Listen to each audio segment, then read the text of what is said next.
The ramblings of a madman can be very dangerous. Especially for those of you who listen. Triple Threat is for a mature audience only. It's time! It's time! It's Triple Threat! Triple Threat! What? Triple Threat is in effect. Suplex City Gate on the mothership. Welcome to another episode of Triple Threat. I am Big Daddy.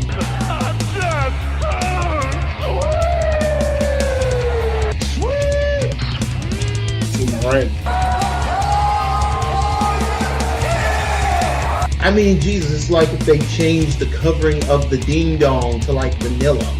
I mean, come on, what the hell, man? And the myth, the legend, the prank. For every action, there's a reaction.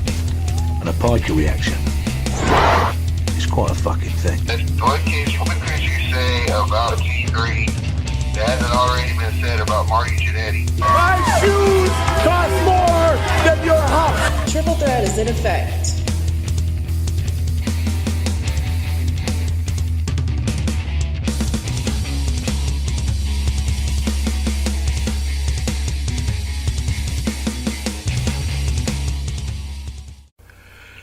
And we're back, ladies and gentlemen. Welcome to another episode of Triple Threat. I am your host, Big Daddy SDV. Here on the phone, we got both men.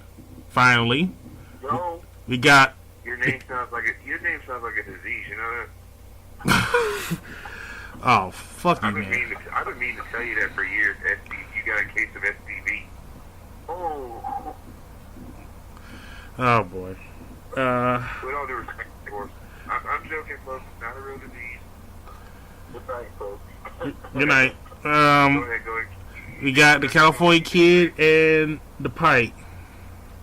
As y'all can see, I'm here. I'm awake. My phone's charged. Let's do this. Yes, finally.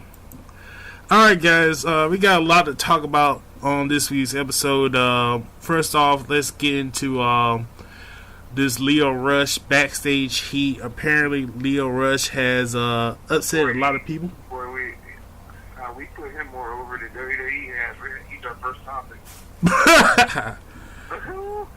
So apparently, Leo Rush has gotten some trouble backstage for not adhering to the what they call it, getting hazed for being the fresh meat, and now he's refused to sign a new contract, even though he says that he's pretty much broke and WWE hasn't paid him enough. And he has to come out of pocket on travel expenses. You know you're a real piece of shit when you even piss off $10 and he's trying to help you out. Yeah. Mark Henry's infuriated with him. They said Mark Henry is like shit. I mean, Mark Henry's one of the nicest people you could meet. I mean, Mark Henry pretty much, he almost said Mark Henry said he did Mark Henry. He did to me. Yeah, the story goes he's refused to carry water to the veterans. Finn Balor tried to help him out, but he pretty much told Finn Balor to fuck off. He also got in trouble for bringing his wife backstage, which I guess is a big no-no for wrestlers. I follow her Instagram. She's actually pretty nice, but yeah, there's just some things you can't do. And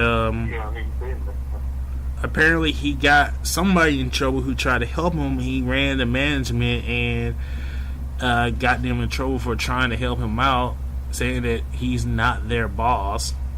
I mean, they're not his boss. Mm-hmm. And he pretty much tried to make it into a race issue, saying that carrying around water for veterans, he doesn't want to do it because it looked bad for him being a black man. But it's not about race, which if you bring it to race... It's not about race.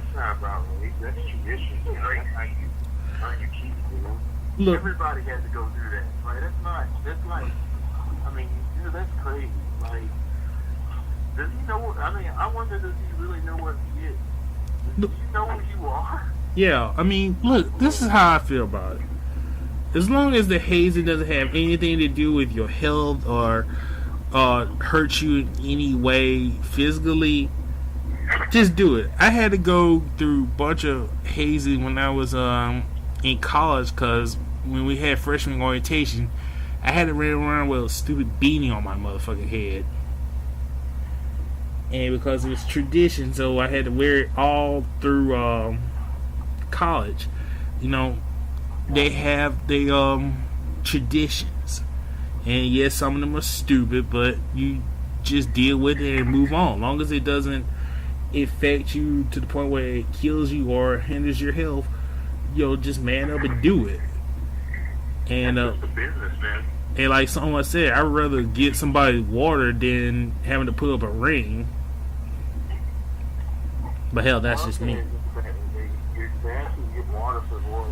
It's like, you're trying to, I mean, you know what I mean? Wrestlers out there, you know what I mean? Wrestlers out there, male, female, whatever, and you would kill for that spot.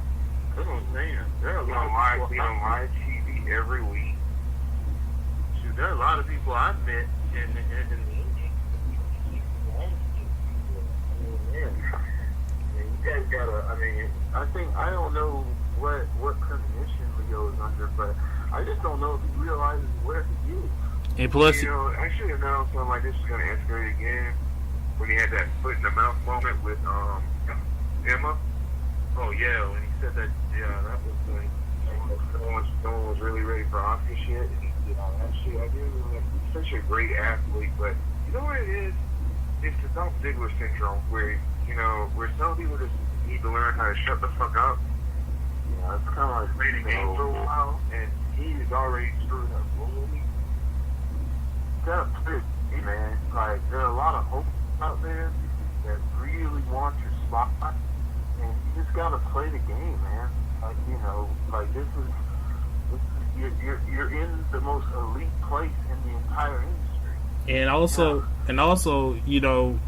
the reason why he got this is because there's not that many managers that can talk. I mean, it seems like a curse for us when we get a good manager and they getting over, then some shit happens and it fucks them up. I mean, one example, the guy that was with the primetime players, he opened his mouth too much.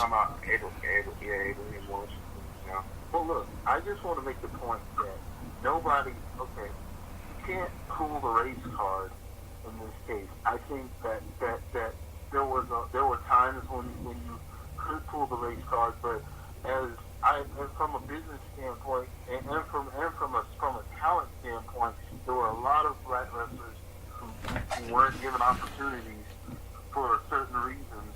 Yes, there was some racism involved, but if you look, Kofi toed the line.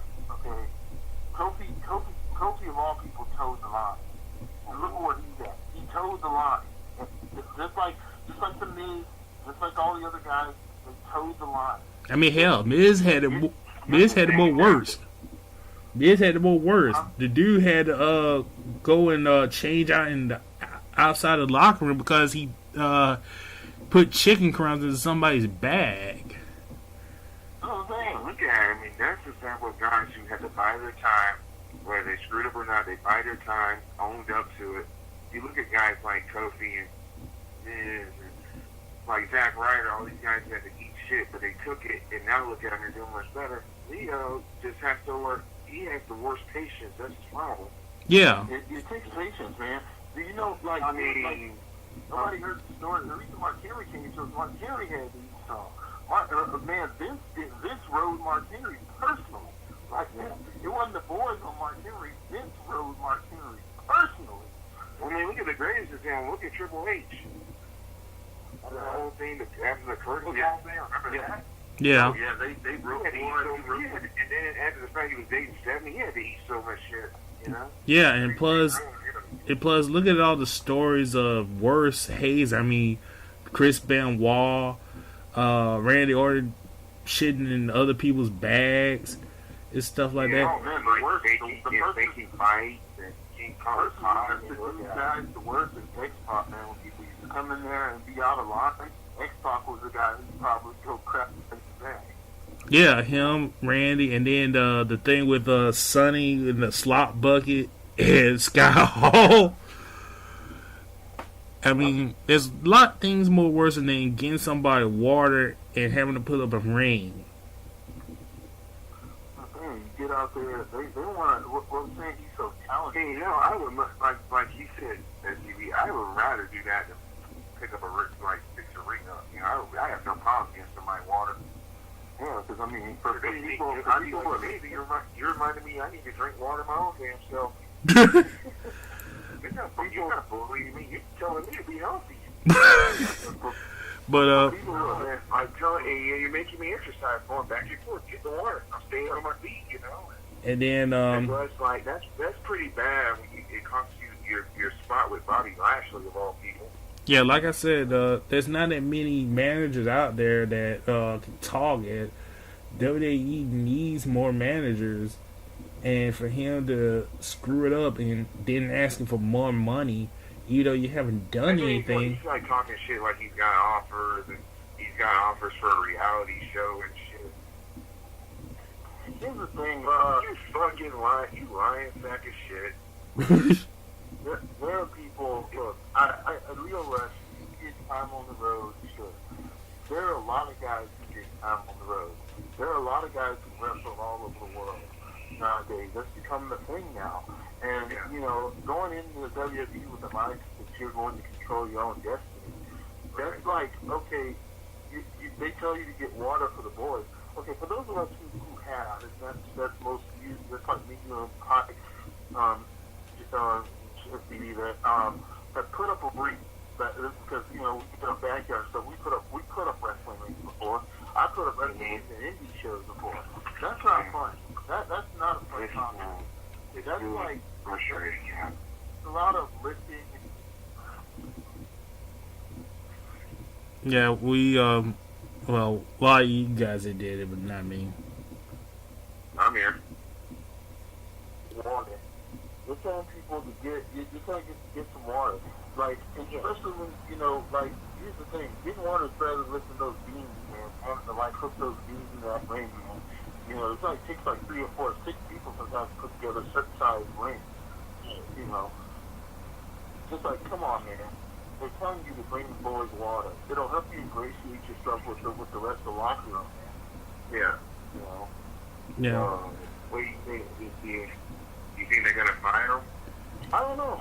I don't think they're going to fire him. I think they're going to let him sit out for a while. But if he keeps on pushing it and trying to force the whole, give him double pay, even though he hasn't done anything to earn that pay, they might let him go. I think he needs to lay low, mouth shut, because no one's talented. They know he's talented. They probably are running him to the ringer now because they probably even started making him do stuff like that, like Greenwood Life stuff, just to check his ego. Because the old boys, the veterans are probably sitting back there saying, this kid's got an ego. They're probably thinking automatically, like, oh, let's go ahead and try it. Let's see how far it goes. So they say, okay, they can bring water. It's like like I said, they could be testing. Like I said, you're sitting there. I don't know, man. I know it's business, but it's more than a business, man. It's a craft. But pro wrestling is a craft. It's an age-old craft, man. It's like, it's about business. You can negotiate your contract and you earn your stripes, man. Right. You got to get in there and earn your stripes. Yeah, really. You just need to shut the fuck up and listen. And just like play the game a little bit. If you play the game a little bit, you're going to do just fine. Or worst case scenario, next ROH show is going to be him hanging out with and selling big cash. Cash itself. That's would you rather do that? This is the thing. I mean, there's where he's at right now. There are there are thousands of people that want to be there. I mean, I know a few hundred of them myself, having friends and stuff on the indies and people I've known over the years. There's a few, thousands of talent. There's thousands of individuals out there who would love to be in the WWE, working under contract, on television, on the air. I mean, you're on the air, like on Raw. There's thousands.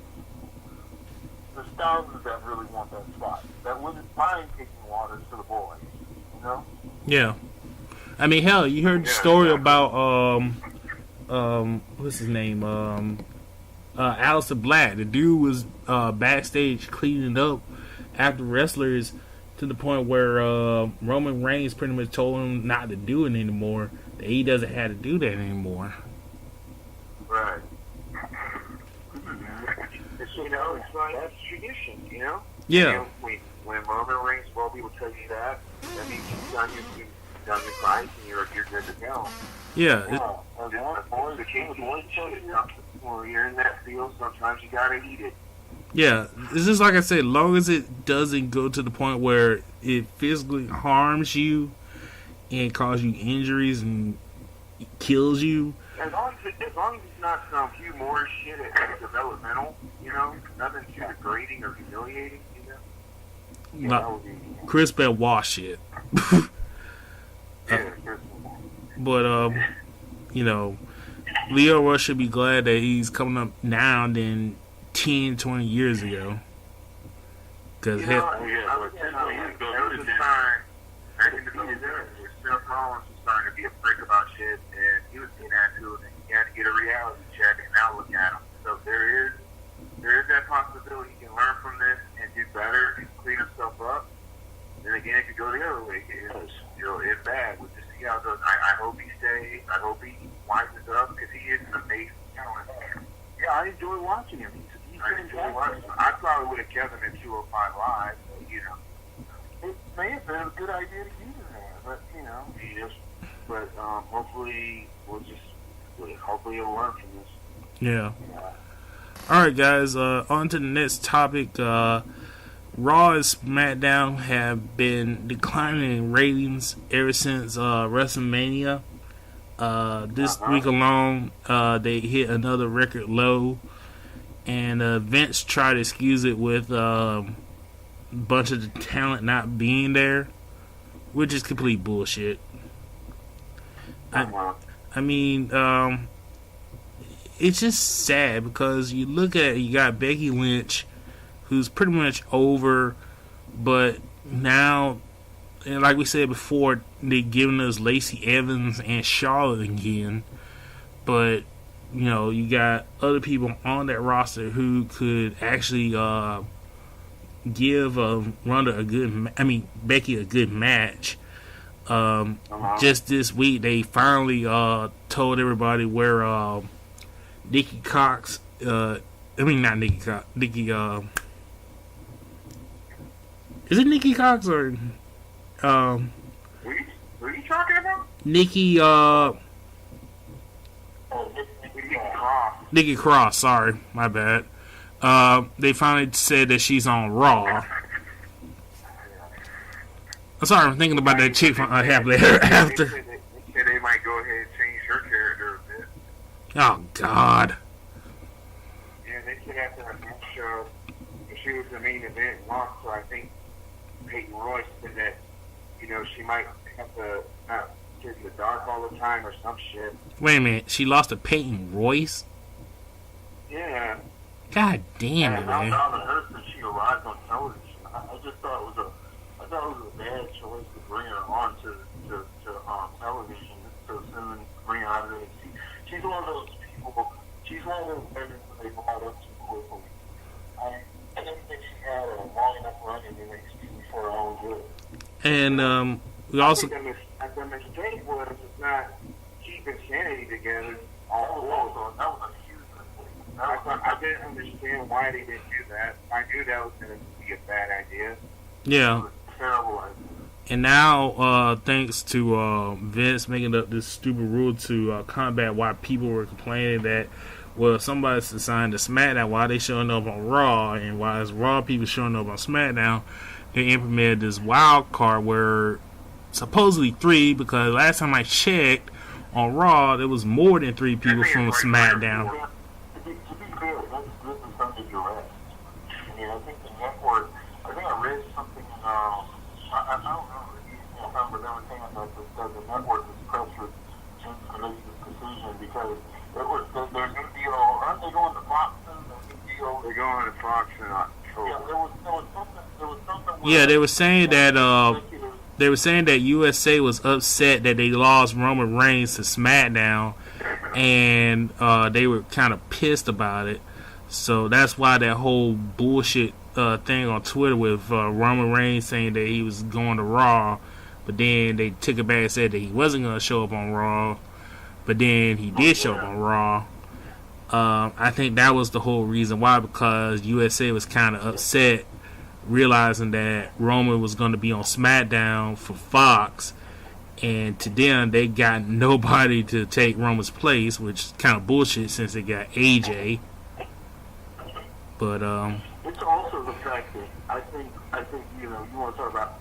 They said it's been talked about. This was one of the worst Raws in history, which I have to disagree because I've seen worse Raws. I've seen Raw.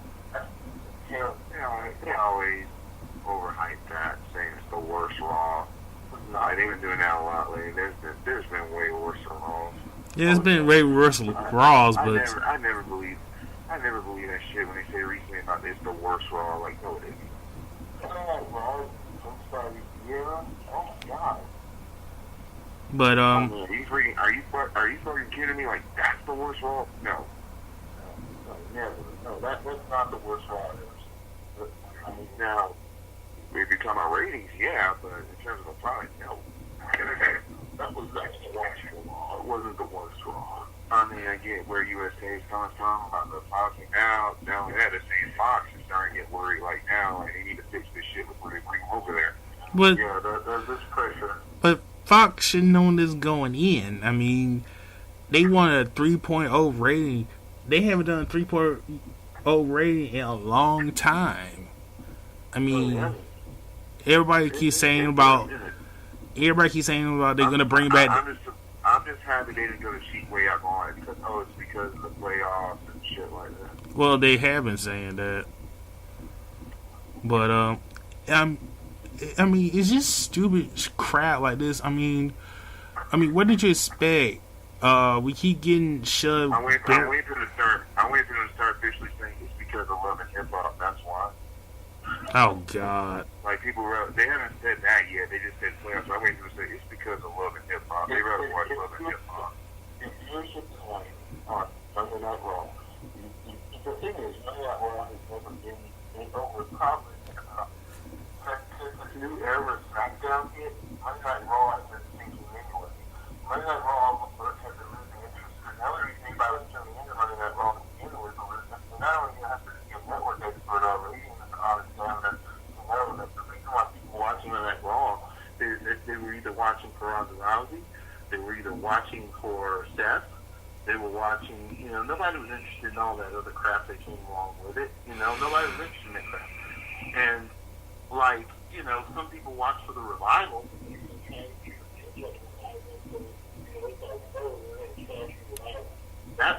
The reason why ratings are down is because WWE is writing in its own interest instead of in the interest of the audience. Ever since WrestleMania, they've been doing this, and that's why ratings are going down. They've been trading people to shows they shouldn't be on. They've been moving. They've done this before several times where they tried to do something like this, and they failed miserably because somebody out there is not listening to the reason or the audience they claim. I mean, number one, people love, these are the people are watching for. It's always been like this in wrestling business. You're watching for the main draws. The main draws are people like Daniel Bryan, your Seth Rollins, your Oscars, your Shinsuke Nakamura's when properly booked. People are interested to see a heel Sasha Banks. Sasha Banks on the way out as well, but the heel Sasha Banks, some good Charlotte, some good, the women as their fullest, not always crazy tag team. We're not interested in tag teams right now. We would if it was booked by NXT, but you can't give them the best one what you can get. Just don't go for it. I don't care who is pushing for it. Go back to your regular booking and you'll see the ratings get better. If you get the booking and it's the storytelling, it's sucking and people aren't interested. People, as much as I like seeing Asuka and Hikaru any better as tag team, without a proper story to it, it's nothing. It's just, like I said, it's all watching the show. If the people watching the show are losing interest, that's why ratings are going down. They're not giving us what we want. And plus, when you get stupid segments like the one with the Usos and the Revival, can you really be that shocked? That's wasted airtime. Can you really be that shocked that people are turning off? Because that was god awful. What they were doing with the Revival. I mean, that shit was not funny at all. Plus, you got women who shouldn't even be in the spot that they are. I say it before, I say it again. The Iconics, they're not that talented to me at all. And the way I don't think so. I don't think they're main event talent yet. But I don't think they. But if they were trying to do a tag division, they should have started with them to begin with. This whole tag division, I think, was terrible to deal with. But yeah, nobody's interested in that. I mean, that's not as wrong. And you got, and I love Seth to death, but the dude's not that over yet. He's not that at that main event status yet. And you got guys like Daniel Bryan, who's great as a heel. Kevin Owens, finally going back as a heel. Plus, you got the stupid shit with Sami Zayn, basically just mouthing off what Vince is thinking about the fans who give their opinion about the product, which is so fucking dumb. Because hell, if I'm gonna spend money and spend my time watching the product, of course I'm gonna critique it. I don't call myself knowing everything about wrestling, but I do know some stuff, and most of the stuff that WWE is producing is bullshit. And it makes no sense to me that you got a show like NXT, which people like and think is the greatest thing ever, and then you turn on Raw and SmackDown and you get this bull crap that makes no sense.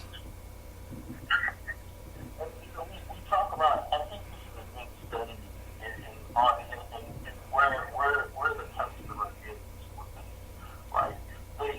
Because wrestling is like a craft and a business at the same time, there comes this great divide that, the people who are in the business lose their understanding of the customer wants. They think they know what the customer wants, but that's the thing. They stop thinking like the customer, and they begin, going in different directions, whether it's just for monitoring, whether it's just driven by, I'm going to give them a product and they're going to pay me money, and I'm going to start not focusing on what the product is, or I know the product, but I'm going to give them the rest more, and I'm not going to give them what they're paying for. Here's the thing. And I like what you said there, the fact that we look at this situation like, I don't know everything about the wrestling. I wasn't trained in it. I don't know. I'm just a regular customer, and I enjoy the story details, or I enjoy the action, or I enjoy whatever I like. And in the general consensus among any kind of wrestling fan, there's a general area where all wrestling fans come together and agree that this is a good match, this is a good show. And NXT knows where that area is. NXT stays within the bounds of that area at all times almost. NXT stays within the bounds of that big zone and plays the way it needs to play to retain an audience. I think that's where Raw and to some degree SmackDown needs to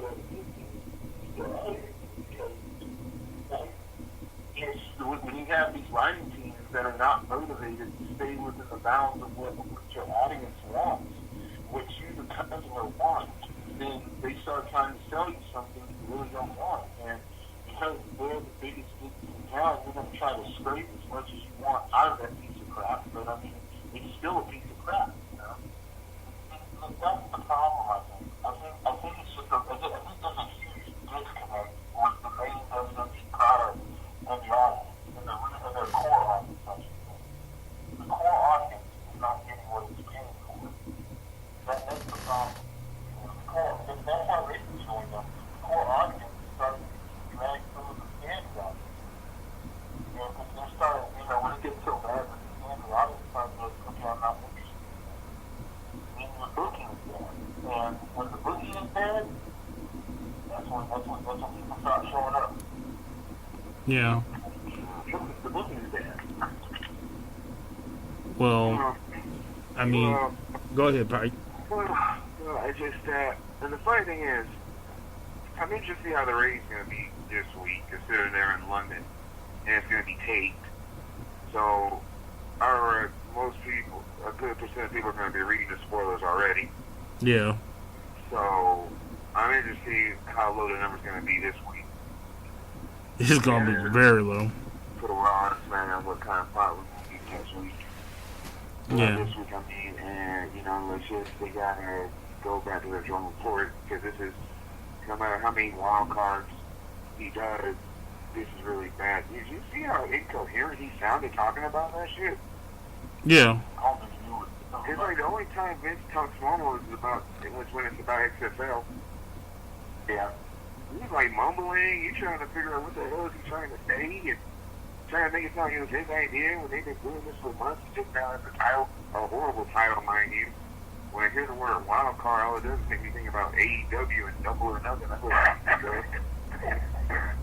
Yeah. All you're doing is reminding me to go watch that and watch that this month, and are they getting the deal soon? I don't think that is. Well, it's not official. They do the television upfronts this week, with the new ball stuff. They're saying it's rumored that they're going to announce that they're going to have their own show on TNT in October. Yeah, it's not official, but they said that they had a deal with TNT for doing a show on TNT, but it's supposed to be sometime this week that they will announce it, but it's not official. It's supposed to be on Wednesday. Yeah. That'd be pretty cool. On TNT, we got Animal Kingdom Claws and AEW. That'd be a good match. Yeah. And next thing you know, we could see the Young Bucks and Cody Rhodes hanging out with the dudes from Animal Kingdom. That'd be pretty cool. Mm-hmm. But that's what it's doing. And I hope it's true. Give me a reason to watch TNT again. You know what I mean? Yeah, they haven't really been the same. I was talking to Reed and Fancy about it today and said, wow, major cable companies are already more invested in AEW than they ever were in Impact. That's the power of Cody, Bucks, Omega, and when you're the son of the guy who owns the Jacksonville Jaguars, Yeah, they have a person that they respect with money. Yeah, that's right. Yeah, Reed asked me, "Do you think Vince is worried?" And I said, "He's getting there. He's getting there." I don't think he's more worried. I think he's more mad because if it's true that AEW did get a TV spot, I think he's more mad because nobody took try to bid on Raw and SmackDown. I remember a couple of years ago, he tried to ship Raw and SmackDown, but he couldn't get a lot of people to take offers for SmackDown Raw. I also think it's interesting that it would happen in October when the SmackDown move is supposed to happen. Yeah. Yeah. I just thought that's very interesting. It's supposed to be It's supposedly going to be on Tuesday night. Yeah, while SmackDown goes to Friday. Yeah, so, first of all, that's smart. I mean, during the late 90s, that was a great time, but we don't need a Monday Night War or Tuesday Night War. Let's not even do that again. Yeah, so, we already been through that. Part of history that can never be duplicated again. Yeah, we learned that lesson with TNA.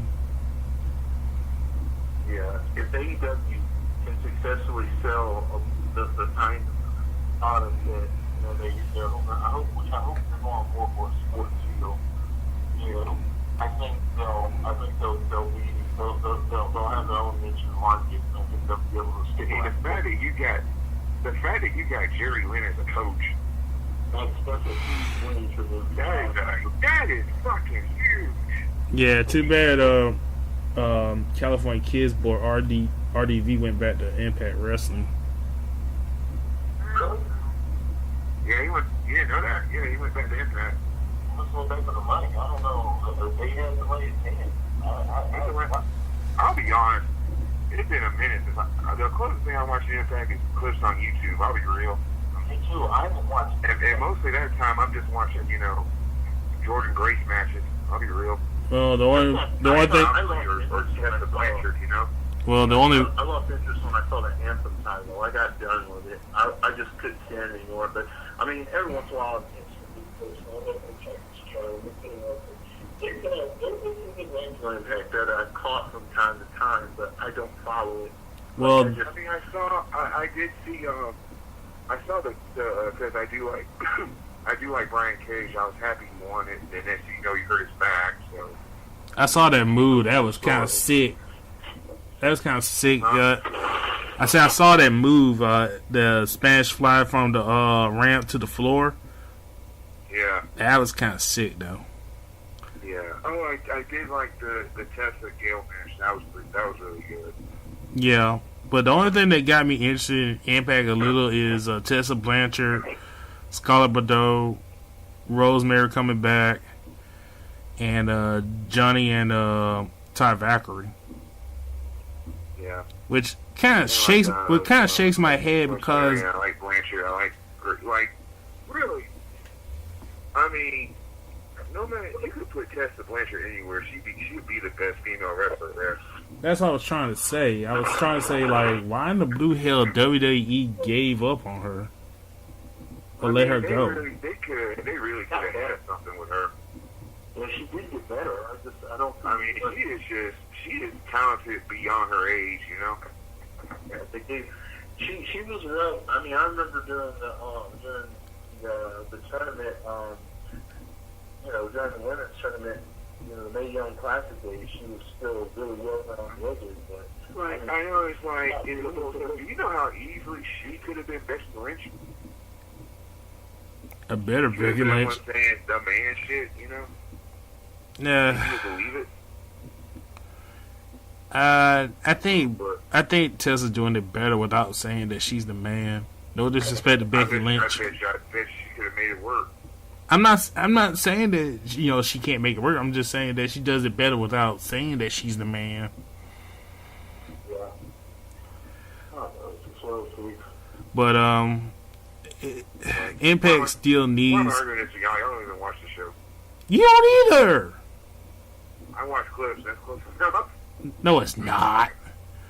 I watch the YouTube clips. That's close enough.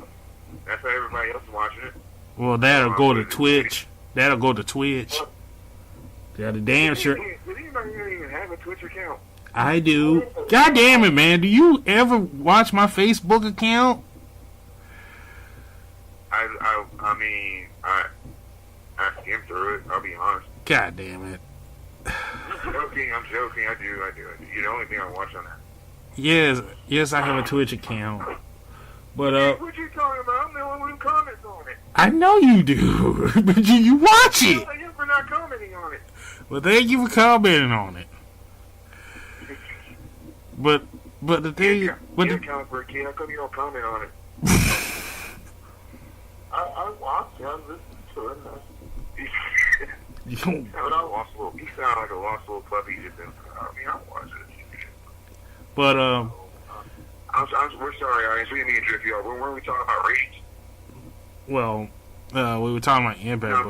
But seriously, you're right though. It depends on the top, but I think what's going to happen, hopefully, it does stay within the sport. If AEW, the fact that it's Turner, and you know how well Turner and how much TNT cares about their ratings, especially cable-wise, when their competition is USA, if AEW does really well on TNT, this will be worried. Yeah, but the only thing I'm worried about for AEW is the same bullshit that WCW went through. Cause remember, a lot of people at TNT didn't like wrestling, and that was one of the reasons why they would let go, even though they were making the company money. True, but I think now, hopefully, that company has evolved beyond that. The fact that they're even interested, there's hope, because they could have easily just said, we're not doing wrestling ever again. The fact that they're interested in this.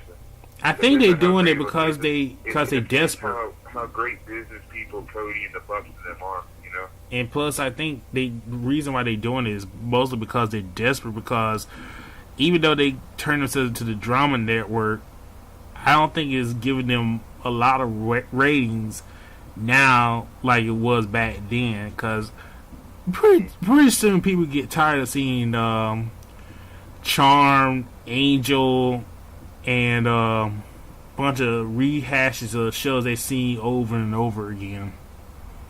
You know, I like. How do you know they showed Charm? Shut up. How do you know they showed Charm? Because it came on after Angel. Shut up. Wow. And you watch it too, so stop lying. Hey, we're not talking about me. Yeah, right. But yeah, you're right though. And it's always, I mean, really all they got. Yeah, like I said earlier, the only thing they got, like what we watch, me and Fancy watch, like Animal Kingdom and Claws, they need more. You know, they got, if you want to compete with like USA or FX and shit, you gotta do more, and that means you gotta pick different stuff. So yeah, but I was saying, I don't know where I get cut off, but I was saying they need a good front office. The AEW need a good front office. They don't need a whole mess of management. Management that right. What the pecking order is and who's in charge. Right. They need if they're going to do sports products, they need good marketing. I mean, they need a good PR team, they need good marketing, and they need to make sure that, they need to stay as far away. If I was AEW, I would stay as far away from legend talent as I can. I would only bring in select talent from legend, because there's so much that comes with that. Just these guys, anybody 40 and up is going to want guaranteed contracts. You want to stay away from that when you're a new company. Right. It's a lot of stuff that you have to be careful about, and I think AEW will be successful if they run a very tight front office. They need a war chief in there who has experience, has made a lot of money in the business, and knows how to run a front office. They need a war chief. Right. Need somebody, maybe a no-nonsense war chief who's going to tell people like it is. Just keep away from Vince Russo, you'll be fine. Just keep away from Vince Russo, you'll be fine. Yeah, that's the worst thing. That's the worst thing. And Cornette. Yeah. Here's the thing. Cornette, I would say this about Jim. Jim Cornette is probably a better just to have. I think Cornette. Rather than being in any chief position, I would honestly say you could bring Jim Cornette on as a booker, as one of your bookers, because Jim's an amazing booker. But I think Cornette's with NWA now. Well, I'm just saying, sometimes he just be too full of himself. Yeah, you don't want him anywhere. You don't want Cornette to have too much power. That's the problem. Yeah, that's what I'm saying. You don't want him to have too much power. You don't want to have them gel. You don't want to have them mix in with the boys too much. No. Cornette leads to all kinds of unnecessary drama and violence. Cornette is a powerful weapon when he's in a limited position. Like if you put Cornette in a position where he can book part of the program, he will be a huge asset. As long as you don't let him get too powerful back there, as long as you keep his wings quick, you'll be fine. Right. Yeah, I would see AEW could benefit, but AEW doesn't need Cornette. If they're trying to put on a new product, that will have its own market, you don't need the old NWA guys. You need somebody who's part of the now. To me, that's what it feels like. It feels like it's going to be like Fubu, like a for us, by us kind of thing, Yeah. And I think they got I'm hoping it's successful. They got the right people involved.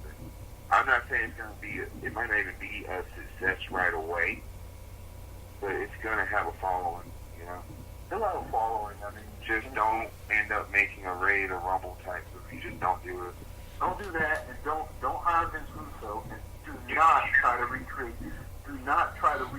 WCW. Don't try to go one-on-one with WWE. Yeah, don't do that either. Do not compete with the WWE. That's the worst thing.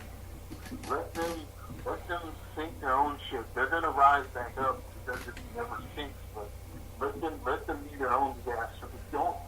Your show is your show. Your market, your audience is your audience. You stay in your own lane and you put out your own product. That's the best way to look at it. I mean, Right. So that's the best way to look at it. Honestly, if AEW can really become successful, like pretty soon you could get a beneficial situation where, you know, they start cornering the market on the extra talent. And WWE is trying to sweep up every bit of talent they can right now. Mm-hmm. Very much. There's a place in the market. There's so much potential wrestling talent out there. There's a place in the market for a big company, and you know, especially in the United States. There's definitely a place in the market for a new wrestling company. But they're just gonna have to be smart about it. They're gonna have to not do something stupid like Impact did, because you know, TNA could have been the greatest thing since sliced bread, but they just made terrible choices. Too many terrible choices. They made way too many terrible choices. Yeah. WWE makes terrible mistakes, but they have a powerful front office to keep them in line. To bring them back to center, they have a powerful backbone to bring them back to center. You know, but I mean, it's things that you know. Pretty much. They're gonna have to do some stuff. I can't wait to see what they do, though. Yeah. Can't wait. I'm definitely watching. Yeah. It's something to see. I can't wait to see what on Wednesday they announce it. How many Facebookers gonna be posting all over it. I wish them the absolute best. Do you think, Cody? Do you think? Well, Don't beat your brother up too much at that pay-per-view. Yeah. All right, guys. Let's. But like I said, long story short, Raw and SmackDown's rating sucks. Raw and SmackDown's rating sucks. It's all yours, Fox. Yeah. You better put some episodes of Last Man Standing with that shit. Maybe some Bob's Burgers. You know, do some Bob's Burgers advertisements on it. What? Have Peter Griffin show up going, I'm gonna watch SmackDown, eating something like that. Well, hold up, I need to write this down. This is actually a good idea. You can do all that. You can have the Empire folks show up there too. You know, Lucius talk about how great Roman Reigns is or something.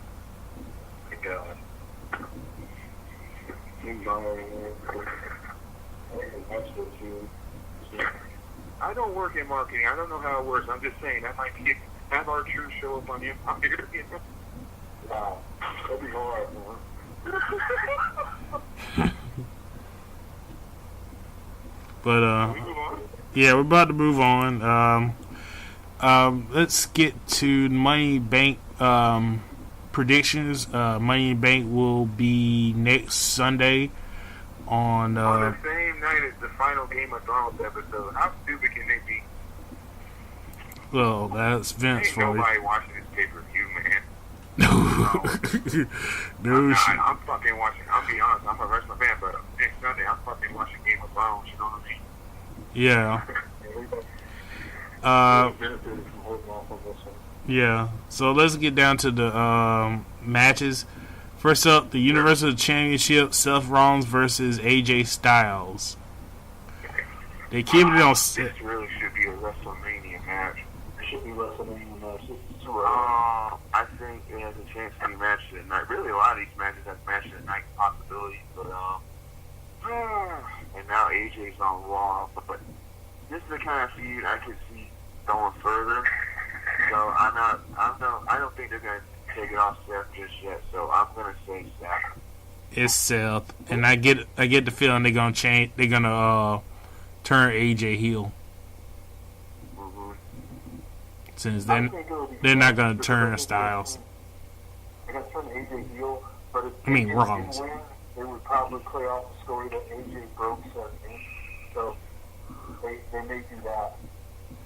Okay. I think it's kind of obvious seeing as they put the club on Raw, so they're probably gonna do AJ in the club again, which I don't have a problem with it.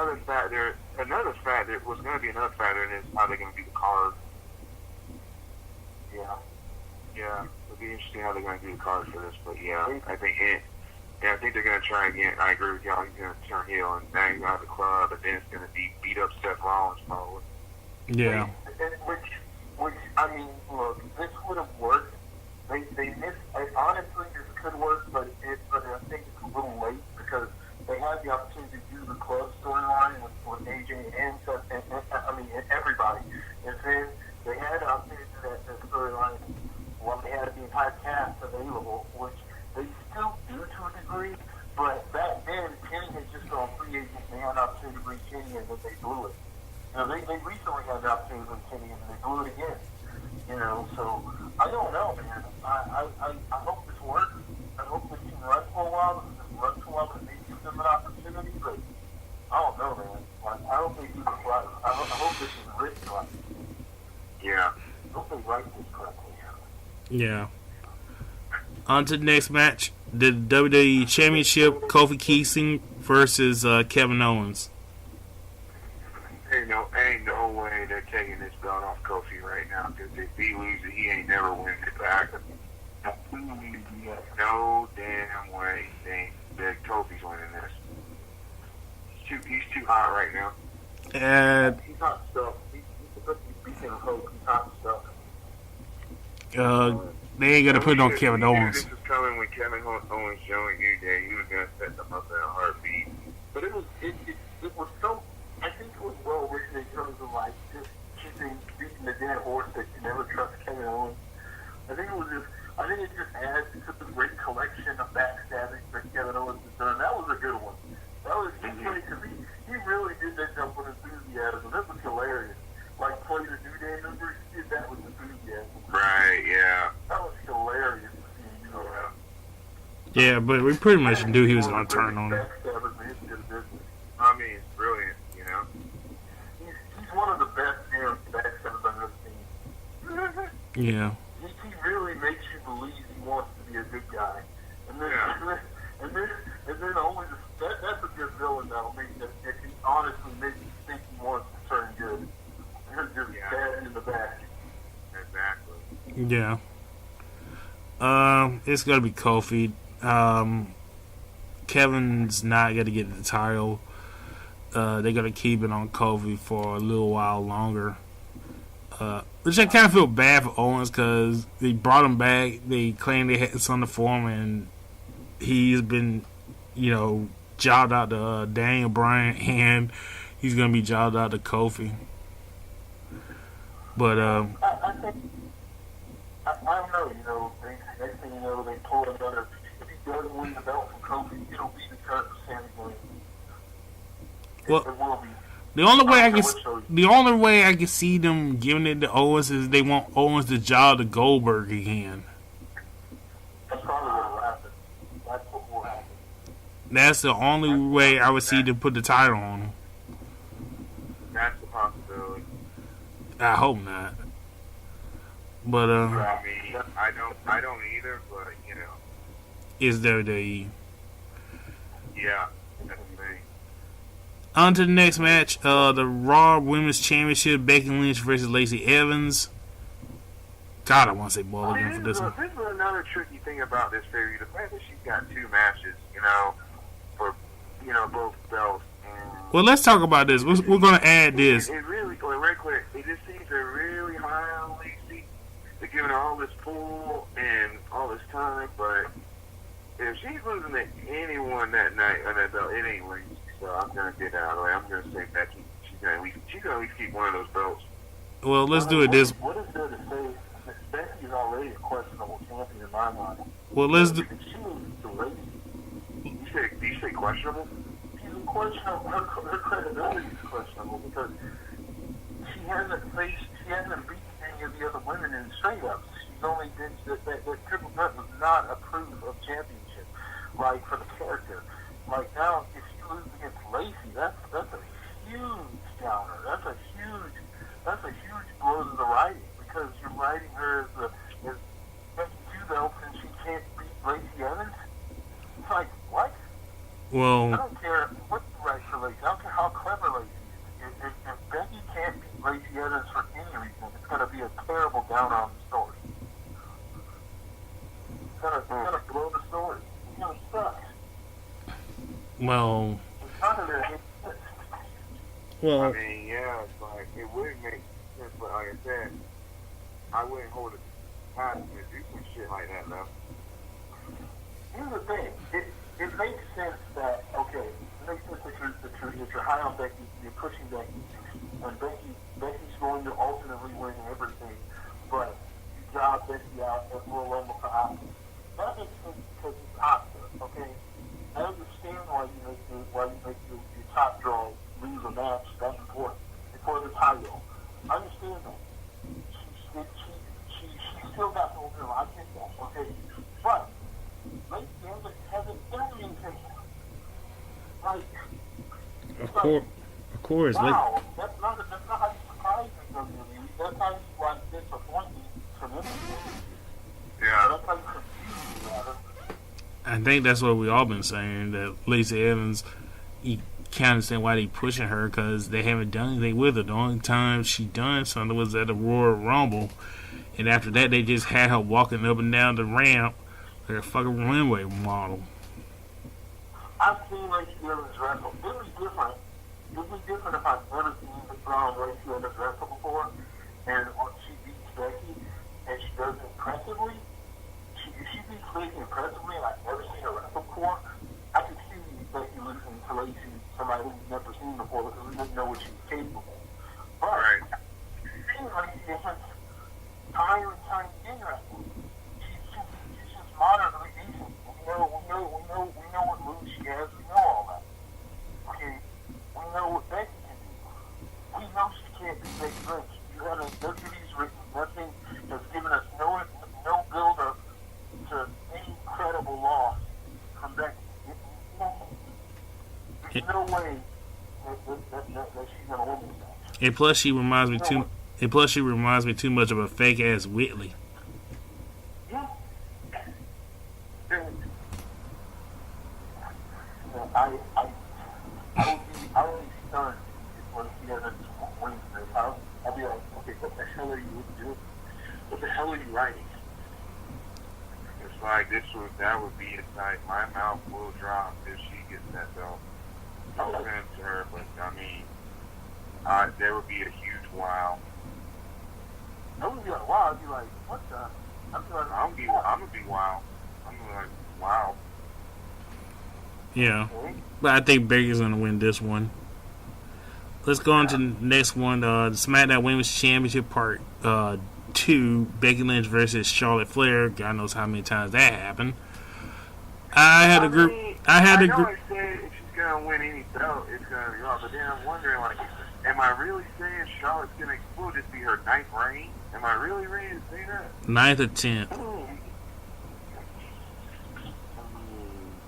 I mean, that would be pretty monumentous, that the fact that she would beat Becky again and whatever, and then Becky's even saying it like she's tired of fighting Charlotte, you know? Yeah. This really should be the last match between these two.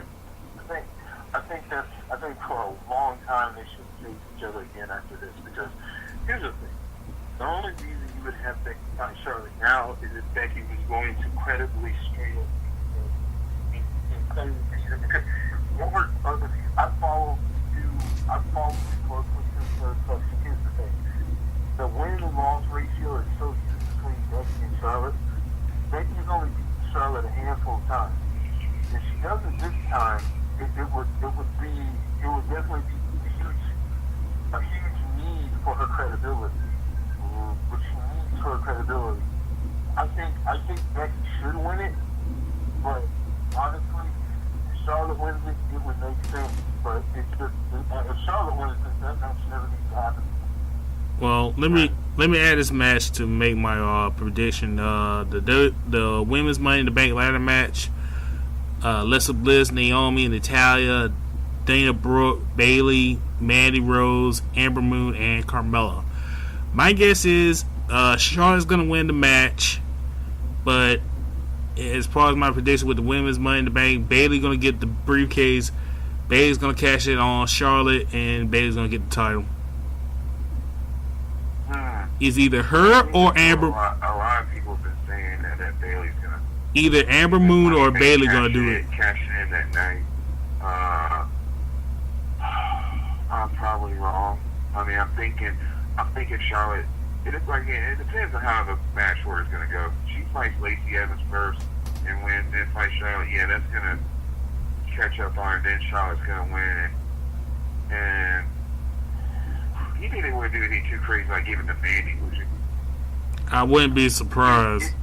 I wouldn't be surprised, but honestly, I think it just seems like they setting Becky up for somebody to cash it in on her, which kind of stupid since Alexa Bliss did that last year on Nia and Ronda Rousey. But knowing WWE, it's just weird seeing that she's doing 2 matches at the pay-per-view at the same time with Money in the Bank, and knowing that people love to be opportunists like Edge. Yeah. You know, it'd be great to see Ember win the thing and come off the top. Oh, hell yeah. It'd be so great if Ember won. Come off the top rope after that championship match. But to be fair, Amber and Bayley are like the only ones worthy of getting the Money in the Bank. I mean, Sonya Deville really should have been in this thing. I don't get that at all. The reason why they're not pushing Sonya Deville is from what I can tell, just watching her match. I think she has some fears or something, because when you watch her matches, there's a lot of times when she like no tells or avoid selling sometimes, because I don't know if she's scared of taking the bump or the hit, but if you watch her, I don't know what's going on, but sometimes I'm sure they're noticing it in the back, and I'm just like, okay, but still, I still think Sonya Deville and Mandy should have been tag team champions before any of this stuff happened. It's just, I think they've been wasted. I think they were brought up too early, honestly. Both her and Mandy were brought in too early. If they're going to bring in Mandy, they should have did something with her already, but they kind of been wasting their time. Mandy losing credibility fast. It's just kind of like, okay, right now, you got Ember Moon on main roster, and you got Bayley, and you still got Asuka and Kairi Sane. What the hell are you doing, WWE? Asuka should have been in this match. I mean, really, does anybody really care that Carmella's in this match? Does anybody really care that Dana freaking Brooke is in this damn match? Nobody cares about these two. Those spots should have been for Kairi Sane and Asuka. We want to see the knockdown drag out and Ember Moon and I mean even Revolution women. Damn, you want to see the knockdown drag out battles that they're known for. We're tired of all this pandering around, trying to pander to like the freaking girls who just don't have anything to do except they don't have anything to do. Job them out for until they figure something out. But put your top talent over, man. That's the reason why the ratings are going down. They're not pushing their top talent. How much you want to bet they're gonna? How much you want to bet that the late bloom is gonna be Kairi and Asuka versus the Iconics for the tag titles?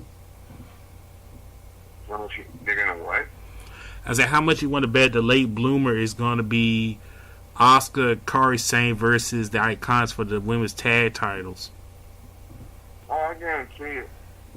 If they beat the Iconics this week, yeah, absolutely, that's gonna be on the card. This is they could put on a great match and everything. It's just still though, it's for the women's tag team championships. And the opening match for that title, the first match for that title, needed to be like it needed to be it was just even at WrestleMania, it just all this stuff, it just wasn't a good. It just hasn't been impressive. They didn't need a tag team belt.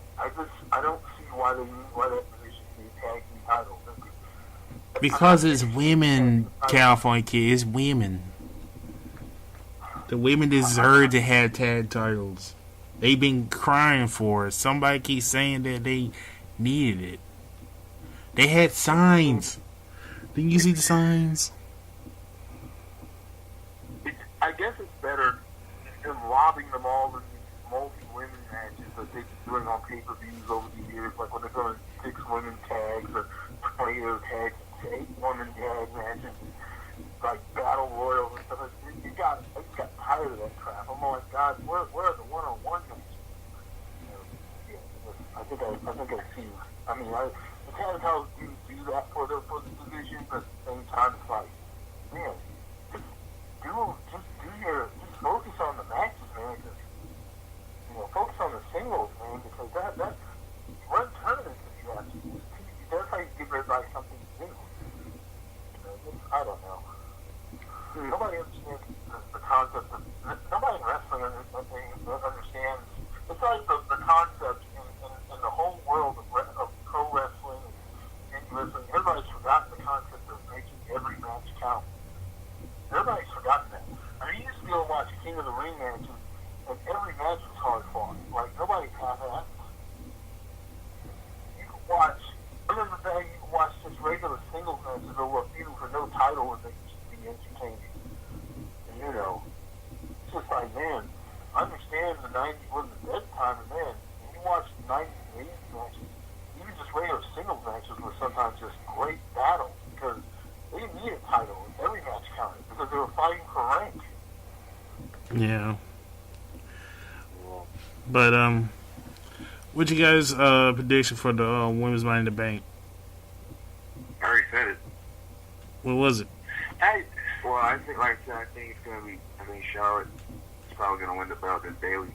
I was agreeing with you. Bayley's gonna probably catch. Although Bayley, I'm thinking Bayley, but wouldn't surprise me if it's Mandy.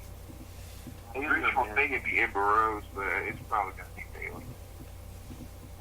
What about you, CK? Let's make Sasha Banks really upset. It's gonna be Bayley or Mandy. All right. Let's get on to the not so good matches. Roman Reigns versus Elias. I'll say this. This match would matter if Elias wins. If Elias doesn't win, the match is pointless. But all the stuff they've been doing on TV with this, they gotta give Roman Reigns has been winning a lot. They gotta give Elias a skin here. So I'm gonna say Elias. But Elias was with Elias, of course. I'm gonna go with Elias. Next. Huh?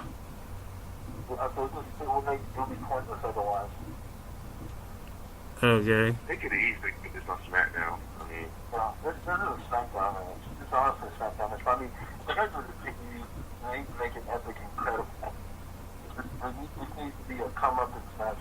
This needs to be a big-time deliverer for Elias to finally say, okay, I'm the man. I should have been the man 2 years ago. I think Elias is great. I really think the guy's awesome, and I've been watching him even when they get like I like him. I just thought he has an old school kind of feel to him. He gets stiff, he's real stiff, and he's really good. He reminds me of one of those old school, WCW guys. Like he's real badass, man. And I think if the gimmick was that's a good gimmick, singing insults to people. And, I think it's good. I just think they need to take it seriously and make something great out of it. Because they can. They can make something really awesome out of this. And I just think we're wasting it. We're wasting time. He's very athletic. He's good. He's talented. He can get out there and go. He can go. I mean, he can go. This guy can go. I mean, man. The battles he has for the Intercontinental title line, he's a great match. He's sad, man. right. I don't know why they aren't seeing it. So, Pike, you gave your prediction? I said Elias. Okay. Next match, The Miz versus Shane McMahon in a steel cage match. Miz is really trying hard to make this feud interesting. You know, he's doing everything. Had the guy's dad involved, and you know, I'm just trying to get over the way Shane punches.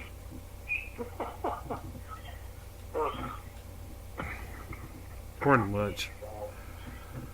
I'm trying to really. Plus, I mean, there's going to be at least one sick drop or move that Shane's going to do, and we're going to wonder how the hell is he still alive. You know, he got the win at Mania, so you know, I'm pretty. This feud is going to probably keep going. So I'm thinking Miz is going to get this, and then at the next pay-per-view they're going to break the tie. So Miz is going to win this. Yeah, mine's with Miz. Somehow I think as long as you keep his dad out of the ring so he don't get hurt again, that's great. Yeah.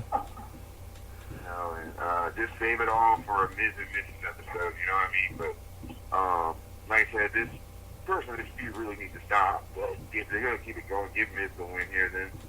Give Miz the win. If they want to keep this going, give Miz the win. And just like, I mean, here's another thing. If they wanted Shane to win this match, they'd have to go the Raven Tommy Dreamer route. They'd have to just have it be where Miz, but the match which is one of the best feuds ever.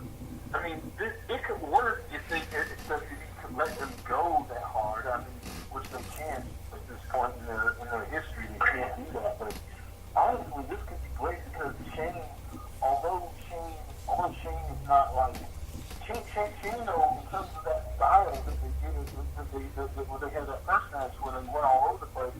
Yeah. Like that was ECW kind of. Shane is kind of an ECW guy, and it was great. And you know, compared to Miz, he doesn't have that kind of gumption. You can't kick out of all the stuff Shane can kick out of. You know, if you play that where Miz turns up like he did and just tries to and he does all that stuff to try to destroy Shane, but he just doesn't have that core where he can kick out when it matters or can't just push over that last hill and beat Shane. And that just then become amazingly entertaining because it's like, oh my God, you know, Miz is really just tearing Shane apart, but somehow Shane continues to win. It's like Shane, if they keep coming up with moves like that where it goes to a bloody pulp, and they just need to keep going extreme, and they need to let Shane win by like a hairline margin each time. But it's only that, and the only way to keep going is to keep turning up the end. Like, in terms of the match intensity and stuff, they have to go a little bit hardcore, which they can't anymore. They can't with the blood, but if there were blood, this would be great too. Yeah, really. I understand the point was of breaking them up. I mean, this could have, as a team, this could have been interesting how they could have kept going as a team. They made a good team. It's just, I mean, that could have been so much more great promos and all that, and it was just heartbreaking to see the B team beat them up. Yeah. Same thing that happened with AJ and Jericho. Everybody thought that was going to be great for a while. I'm still pissed off about that. I was this close to buying a Y2 AJ shirt. That was great too. They played us. Yeah. Damn shame. But yeah, Miz wins that. Yeah. Next match, United States Championship, Samoa Joe versus Rey Mysterio. Why do I get the feeling that Rey's kid's gonna set him up? I think that'd be awesome if you understand everything. But here's the thing. I think what needs to happen in this match, I'm gonna say Samoa Joe, but what needs to happen in this match is they need to go longer. Well, not necessarily. Maybe just a little longer, but they need to go. To Masato Tanaka versus Mike Awesome on this. They need to go there. They need to let it get there. And I'm gonna go with Joe, and it's been an interesting story, like involving his kid. God, this kid is so much taller than him. I mean, wow. I remember during the Eddie Guerrero thing, how he was so tiny. Now he's taller than him. Yeah. They could intensify the feud and let's get you involved. You could really do that. I mean, you could really pull that off. If Dominic is a bit of an actor when he sets up right. That'd be great if he choked out the kid. That'd be great. But I'm going with Joe. I'm just happy to see Joe with the WWE belt. You know. Yeah, he's long overdue. It's not the right belt, but it's the belt nonetheless. Yeah. I think he should have been WWE champion at least for a little while. Just like Shinsuke Nakamura. Him and Shinsuke both deserve to be WWE champions. It's just stupid that they skipped him so much. I don't get it. Yeah, I'm going to go with Joe on this one. Before we get to the last Money in the Bank, let's go ahead and just do this just in case they do pop it up. The Women's Tag Team Championship, the Iconics versus Asuka and Kairi Sane. Asuka deserves better. It really is. It really is hard to say. I just don't know where. I don't know where WWE. I don't know. It just depends on who's writing it. But honestly, I just don't think Asuka really needed this rub to be in this team. She shouldn't even be in here. It really should have been two NXT girls. It should have been Io Shirai and Kairi Sane, but they got to keep Io on there to fight with Shayna Baszler. And Asuka should have been in Money in the Bank. I mean, if they were going to do that, it should have just waited a little bit long because I think her and Io Shirai are so great together. And, you know, it's only a matter of time before Baszler shows up. Yeah. But at least it's giving Paige something to do, you know. Yeah, but they put her with the wrong group. But if it is happening, it's because they beat the Iconics on SmackDown last week. But I don't think they're gonna get it just yet. So if it happens, it's probably gonna be Iconics. the Iconics will probably outsmart them, and the Iconics will win. The Iconics will outsmart them in some way. The Iconics make tiny fraction. The Iconics are going to get the tar beaten out of them, but they're going to figure out some kind of clever way. They're going to figure out some kind of very clever way to get out of there themselves. They're going to get beaten to a pulp, but they're going to come out the winner somehow in a way. DQ. It's amazing, even though they're limited talents, how much of a better wrestler Peyton is than Billy. Yeah. Have you noticed that? Some people get it better than others, man. Some people just have. I will give Billy this. She's the better talker, though. Billy is the better talker. Oh, she's the better talking, the better looker too. If you made them into one person, that would be such a great talent. She's the better talker and the better looker. Yeah. Billy Kay. Peyton can work better and Peyton looks better, but Are you saying Peyton? Wait, one of you is saying Peyton looks better, the other saying Billy looks better. No. We're both saying Peyton looks better, but Billy has a look that works in conjunction with Peyton, but she's not better looking than Peyton. Again, but she's got the better voice. She's got the better tone. Yeah, I think Peyton has. I think Billy has a better voice. She's got that whole bratty, funny vibe. She got, Yeah, it's kind of funny. The jokes are always spot on. I would think that Billy was a comedian if I saw him. Well, I would think that. Oh, absolutely. She's got to have some of that in the background somewhere. You can't teach that. No. But I think the Iconics, but they're gonna win it. But they're gonna leave a mark both physically and mentally on them. Yeah, they're gonna beat the tar out of them. Yeah. They're gonna beat them. They're gonna beat them really badly, and then but I think the Iconics are gonna come out and win. Yeah. Some kind of way, some kind of clever way.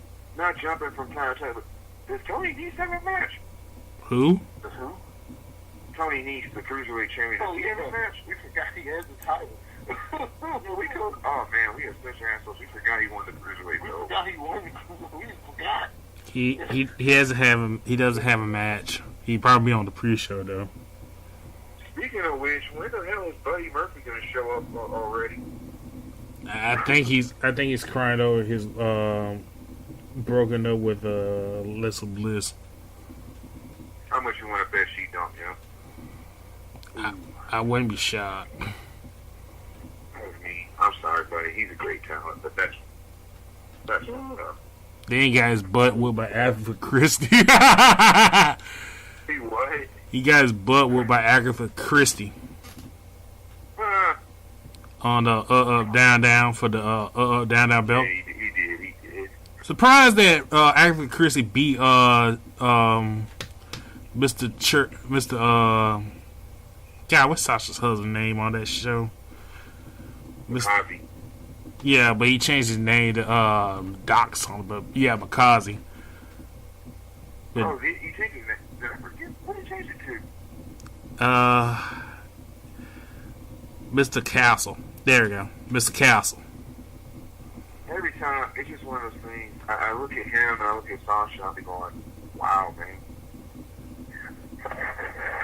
It's like, I thought the same thing with Alexa and Buddy. That sounds very assholeish, but it's like, wow, man. But who's the same thing, the fact that Ty Dillinger married Peyton Royce is like, wow, man. Who you more shocked by, Makazi or Bailey's husband? Who's Bailey's husband? I forgot what his name, but he's an indie worker. Wait a minute, I know you're talking about. Oh man, Makazi for sure. And that's about a small mark. I saw Bailey's husband. I'm like, really? And Bailey's adorable. I never thought she was like hot. She's adorable, but Makazi and Sasha, I'm like, okay. I mean, good for them. Well, compared to her sister's more hot than her. What's that? I say compared to her sister is more hot than her. Oh yeah. But yeah. That's about Sasha's sister. No, Bailey's sister. I mean Bailey. Yeah. You seen Bailey's sister? Yeah. Wow. I've seen it. I know what you're talking about. Oh yeah. I tell you what, sister's hot too. Have you seen Natty's sister? No. He is hot. Is that the one that went out on Total Divas. Is that the one that went on the date with Big E? Yeah. That lucky bastard. First he had Big E was trying to hit that for like a few episodes. First he had Lana. Then he had Caitlyn. Now he got Natty's sister. I mean, he's called Big E for a reason, dude. And now the rumors he's going after, sort of rumors they going out after Becky's mom. That shit was so stupid. But then, like, Becky a damn fool. But then again, Becky's mom's hot too. It's like she made her mom's son do the splits, and now she wants to pick her up. I mean, what? I was like, damn, you a damn tall. For real. You're like, be careful, Becky. You're gonna have to start calling Becky Daddy. Ooh. See, now that's the SmackDown storyline I want to watch. You want to get ready to do that storyline. You eat Big E and daughter Becky. There's your Days of Our Lives. There's your ratings right there. I'm telling you. Put that on Fox. That'll really sell it. Like Becky's going like the man, and then here comes Big E. It's a new day, yes it is. And he's going, now Becky, that's not nice. Do we need a timeout? And baby like, Becky. Yeah, we can be writing this down. This is a great story. This would make a great plot. I mean, It's like a male female Dr. Dre and their love origin like who's the man? Who's the man?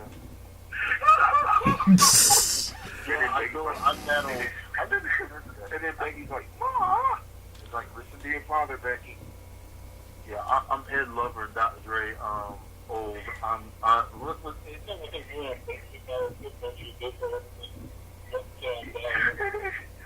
mean, can you imagine Becky doing that mean look she does when she's mad? Yeah. She's like walking off in a tiff. And then Becky looking at her mom going, oh, they grow up so fast. Yeah.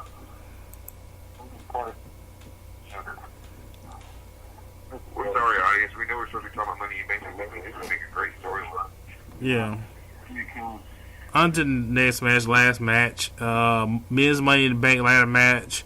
Braun Strowman, Ricochet, Drew McIntyre, Baron Corbin, Finn Balor, Ali, Andrade Cien and Randy Orton. I'm really trying to figure out why Randy Orton's in this, man. They need a veteran. Okay. They need a. Braun Strowman in this. They need a veteran. I guess the crappy veterans. Why the hell? Strowman? It would be, first of all, I wish Aleister Black was in this. Yeah, like, why the Aleister Black in this? Second of all, I really want to pick Ricochet. Yeah, but they're not going to give it to I him. think that would be so cool if he won that thing. But, and at the risk, it's picking two SmackDown people, but I'm going to have to say Andrade. I'd love to see Andrade win this. Oh my goodness, I would love to see it. Yeah, I'm thinking he's going to win it. He's not going to cash it that night. I don't think that's going to happen, but I think he's going to hold on to that for a little while, especially he wins that thing. And imagine the promos him and Selena Vega will do. He really should let Selena just do the talking, but you know, Selena's the talker. You got to let Selena talk. Yeah, you don't need to talk on Andrade. You let your moves just talking, you know what I'm saying? Oh, yeah, and let's be honest. Make faces. And let's be honest, it helps that he's got, you know, the Charlotte pool. Oh, yeah. So I'm thinking I'm probably gonna go Andrade back, but I'm also thinking Ricochet. It would also be cool for Ali because you know Ali kind of got screwed over because of injuries. But at this point, I'm like anyone but Baron. Yeah. My top three is Cien. I think he deserves it more. McIntyre, but the way that they've been booking him, but it wouldn't surprise me because didn't Baron Corbin go on a losing streak before he won the Money in the Bank? Yes, he did actually, yeah. So I wouldn't be surprised if they give it to McIntyre, even though he's been on a losing streak. And I would say Finn Balor. But it would really be great for any of those guys but Corbin. You know, man, they need to pull the trigger on McIntyre already in terms of the world title or universal title. You know what I'm saying? I think they do. I think they need to look universal title. I mean, I really feel he should be next in line after Rollins and Styles. That's the thing. You got Styles, Rollins, you got McIntyre. You can build something awesome with this group. You just, I don't know, man. They haven't done anything on McIntyre. Which is criminal. Yeah. He came back and changed himself into a real big market dancer, man. Just one of the biggest comeback stories ever. Yeah. And he was great. He still he don't really do anything. I enjoy hearing him piss people off. It's great. I mean, yeah, just talking. You can tell he really does feel that way personally about that roster, you know, in the locker room and being a locker room leader. You can tell, you know, talking about wiping the, you know, get rid of the filth or whatever and clean up the back, and you know he really does feel. You can tell he really does feel that way. Yeah. You know, because he knows you're going to experience because he used to be like that. You know, he's the reality check. Yeah. It would be so great if he wanted to. I think he's going to get next in line for. That's why I didn't pick him, but I feel like he's going to get next in line for a title shot anyway. Yeah. But like I said, I would be more happy if it was Ciamas and or Finn Balor. But if I had to pick three, it'd be those two and Drew McIntyre. Anybody else would be wasted. Well, I won't say that because I wouldn't mind Ricochet having it, but we all know they ain't gonna give it to Ricochet. That'd be like the shock of the night if they give it to Ricochet or Al. Ricochet wins, it'd be great. Yeah, it'd be great, but and imagine the sick moves he's gonna do off that ladder. Oh my gosh. Yeah. But, you know, Ricochet's kind of anybody with acrobatic skills kind of ends up on the long run because look how long it took Jeff Hardy to get a title, or look how long it took Kofi, or look how long it takes these guys. If you're super athletic, it takes them a long time to really invest. You Look how long he's raised this title. Look how long he took Kofi. So I'm saying, I think for the people who are flyers and athletic, it just takes a long time to put these up. You know. Speaking of which, isn't it weird that Kofi's not in this? Yeah. He's usually he's got the belt. He's usually the go-to guy for Money in the Bank. It is a little weird he's not in this. Yeah. Kofi, I think they're saving Kofi for the Rumbles and stuff, because Kofi, one of the reasons why I think they had to go ahead and pull and get Kofi titles, because every freaking time they held Rumble, Kofi made his money. Well, every time. Kofi made the money every time they had Rumble. Kofi came up with something to do that would impress us. Now Naomi gave him some competition now. Well, Naomi and that, No, she was inspired by him. well, Naomi and the chick from American Ninja. Like the Ninja, but still Ninja. You talking about the Ninja Warrior girl? Yeah. Well, yeah, she won that though. This year. Yeah, this year she took top.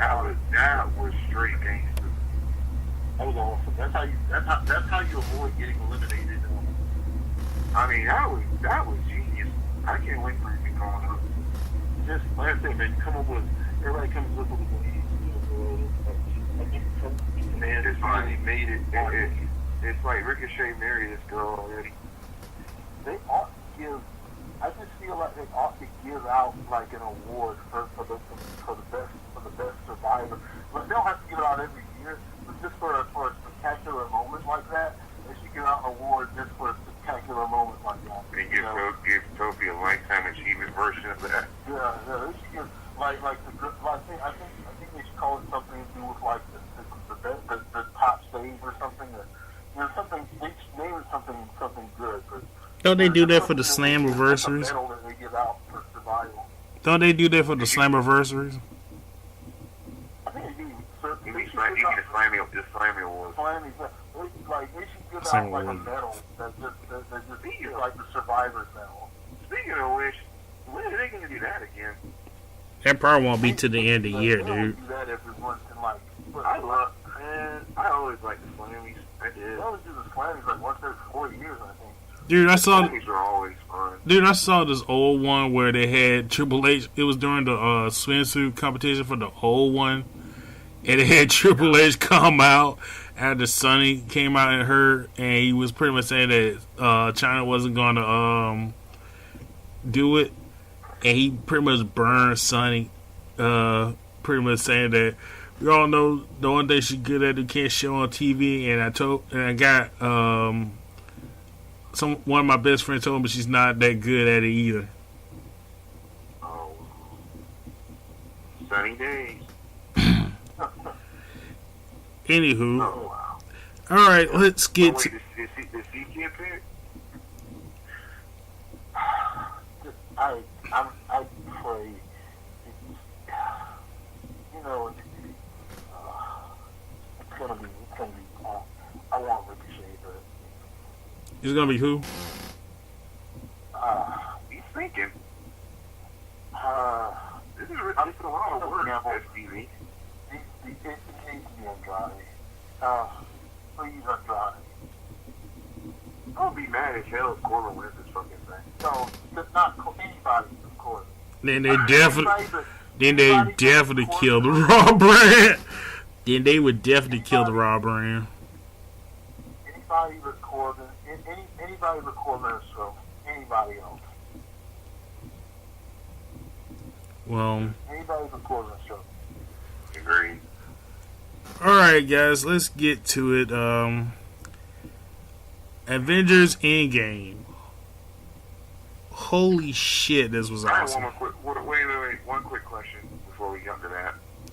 You're a little Does too late. everybody like the Bray Wyatt show? Oh yeah, we gotta talk about it. Yeah, I like it. I like it. I'd rather watch that than Blue's Clues or anything. Yeah, I'd watch that in the morning. And the kids, I want to sit on, what is it, Nago? I watch that on, to watch it. He looks great. He looks great. I really like the set. I love that set. He's really taking care of himself. And it looks so sadistic, but it's great. That's a great set. I waiting for the moment Pee Wee Herman shows up. I don't know who did the set design on that, but they did a fantastic job. I mean, it is great, and it was really creepy with the kids. Yeah. He just looks so miserable. And That the was puppets awesome. are strange, and you know, I just imagine what a live crowd's thinking when they see this shit. You know, I love the teasers of this thing because they showed that box and then the freaking he came out the box. That was crazy. I thought it was gonna be like a new character for real, like a new scary thing, but no, it's just a kid show. That was awesome. SDV, you like it? Yeah. It's good. It's really good. We go on now. Alright. Okay, Avengers Endgame. Like Avengers Endgame, man. Wow. Holy shit. Oh my god. If you need a true definition of an epic, that's an epic. I mean, in my lifetime, to see a movie of that scale, and I felt like what those kids felt back in the 70s when they saw Star Wars the first time, you know what I mean? It's like, I don't think anything's ever been done to this scale before with all the movies that are interconnected like that, including series. And it's just incredible. And you give all the credit in the world to the Russo brothers for directing this. I mean, that had this scale and so many characters. And I don't know who I can't remember the names of the guys who wrote the movie. I mean, it was just fantastic. Kevin Feige, the producer, Marvel producer, is a freaking genius. You know, and I don't know how he pulled this off. I mean, this is beyond anything I could have thought or hoped for. You know, it was beautifully done. It was done safely and cleanly. You know what's great about it, for me personally, it did not feel like 3 hours. No, it flew by. I mean, the time. It went smoothly. The time flew in there. It's like, whoa, it's already over. I mean, yeah, and just, I'll be honest. If Robert Downey Jr. don't get an Oscar for Best Actor for that, he should for that. I never thought I'd see the day when Robert Downey Jr. makes me cry. That was man. When you hugged Peter, that was so like that felt so legit. Like man, you know, and then you could tell something was about to happen. The way Peter kept talking, trying to talk to him, and he was mumbling. And then Pepper stepped in and said, let me do it. And, you knew, like, this was it. Like, because they've been circulating for so long, like, for some of these people, they weren't coming back, you know. Yeah, I mean, you couldn't think of a more grander goodbye, you know. Now, speaking of that, do you think that they're going to bring his daughter back as Ironheart? As what? Ironheart. Oh, I don't know. I think it's possible. I think if you know, at the end of the movie, you notice they kind of set that stage a little bit with her, you know. I think there's a lot that they're going to do. I think that a lot of people are staying on, so I think the universe is going to continue to go on and expand. This movie was well put together. It was well done. I would have liked. There's a lot I would have liked to see, but I was happy that people were on. I mean, I love the fact that you had one of my favorite of many parts. I mean, you basically had Captain Marvel go Super Saiyan and save Iron Man. And she just appeared like that. I got a complaint. I got a complaint because there was the scene where they had T'Challa with the gauntlet, and he's running towards Thanos, and I'm like, oh shit, they're gonna have Black Panther versus Thanos, and then she jumped in the way, and I'm like, I wanted to scream out of the fucking movie theater, going, God damn it, move the fuck out of the way, because I wanted to see. You understand? Everyone thought it was gonna come down to those two, like Thanos and Marvel. Yeah, we know that, but that's what Marvel was. That's what they put her in this universe for. You just assumed it was going to come down to her. You know. I mean, we knew that, but still, we knew that, but still, I wanted to see Thanos versus Black Panther. I wanted to see Thanos and Marvel. Well, here's the thing. I think that I think they chose just to do everyone equal. Like they weren't going to do any one-on-ones. I would have liked to see a few one-on-ones where Thanos takes them on individually. I would like to see everybody get a shot.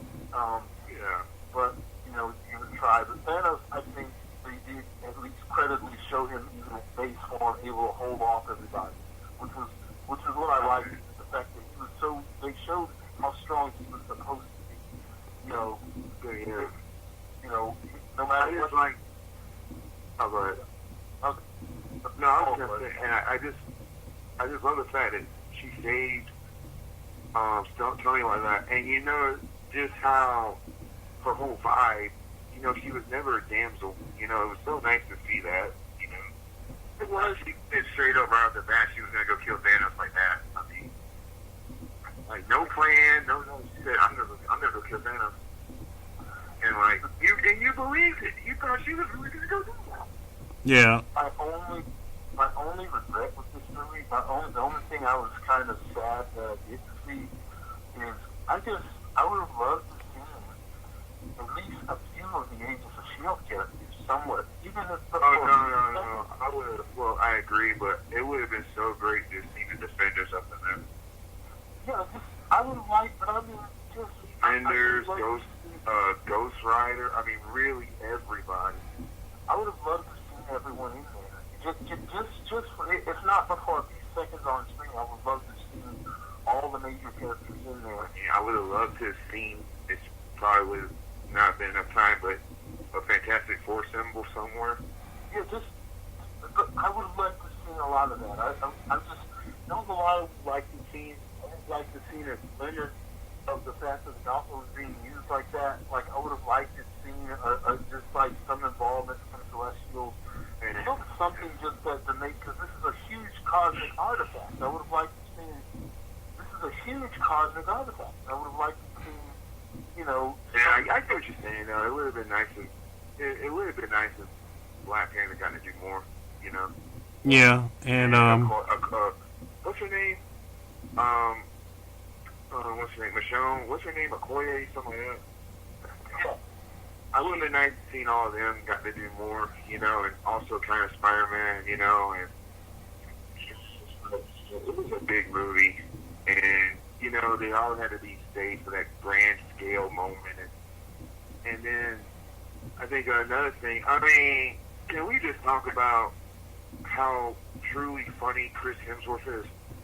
I want to talk about the beginning of when they finally find Thor. I mean, not Thor, but Thanos, and he just chops his hand off first, and then later chops his fucking head off. I'm like, oh shit, we're really going dark in this one. I mean, can you just talk about the fact it should have been a sign the fact that he was eating the whole time. I mean, we didn't think he was gonna go Big Lebowski there, but I mean, my God. No, I'm just saying, I don't think people realize how funny that dude really is. He's fucking hilarious. He was probably the funniest one in that whole movie, and you got people like Paul Rudd and Chris Pratt in that movie, and the fact that he's the funniest one. Yeah, then the scene where he was threatening to do off of Xbox Live. Yeah, like, what was that? What game was that? Fortnite? That was Fortnite. Yeah. And it was so great seeing what's his name, Cord. Always great seeing Cord. I mean, shit. They should have took him with they should have took them with him with the Guardians too. Yeah, we should have. I bet you it's gonna. And after I'll tell you what I'm spoiling on, I definitely can't wait for Guardians 3 at this point. Yeah, it's gonna be interesting. And like for now, and then where was I forgot? Where was New Asgard at? It was in Iceland, I think. And you got and I'm glad Valkyrie was still around. And you got the perfect person over New Asgard. Yeah. I can take him out. Huh? No, go ahead. And then so I thought that was great. And then what else we got? I mean, finally seeing Professor Hulk. Oh yeah. okay, I was suspicious at the beginning when the Avengers were first out, but Mark Ruffalo is Hulk. I mean, he pulled that really well. I mean, just nailed that. And the best part, one of the best parts was when he was giving the kid, taking the picture with the kids. Paul Rudd going, "You guys want to take a picture with me? I'm Ant-Man." And you were like, oh, you are. And then at the they were talking about the time travel. Warner Steve's talking about, why don't we just go back and kill Thanos when he's a baby? He's like, really, man? Like, it's Thanos. And then, like, because he killed the baby, it changed everything. And Professor Hulk's like, wait, who told you that? Then him and all the time travel movies, like, you never thought you watched an Avengers movie and they mentioned Hot Tub Time Machine? Oh, yeah, they did. And Back to the Future. Hot Tub Time Machine, Time Cop, Bill and Ted, Back to the Future, Terminator. The Terminator, and then Professor Hulk had to tell him, like, it doesn't change the future. We do that to the past. And who was it? Paul Rudd that said that Back to the Future was a crock of shit? Yeah. He told me Back to the Future. I was like, man, y'all going all over. One minute you're going really dark, now you're going really funny. And then you go, right at the beginning, we're talking about Thanos getting his head shot off, how contempt Thanos was, you know? Like, you saw him in the beginning, like, was he really proud of this? Like, he just seemed so low, like, you know? Well, he would pretty much have. He really seemed like a retired old man. Well, you had to remember, he was pretty much half dead because when he destroyed the stones, they pretty much killed him. Halfway killed him. I mean, it's just like, he was just so low, and it was like, you think even half dead, he still would have been partying. Like, the fact that he's the one villain to actually beat the Avengers, he's just like, at that moment. Not really. He's not the only one. Found him and killed him. It was like, you could tell there was going to be more here. Well, he's not the only one. Who else defeated all the Avengers? Barry Zemo. He didn't defeat them. He just had to fight. No, he did beat him. Remember, it was his whole point of splitting them up. But that wasn't a defeat. That was a split up. They were still. But it's still a defeat. He accomplished his goal. He accomplished his goal. Thanos, Thanos make a thought wrong. I mean, he was holding off all of them.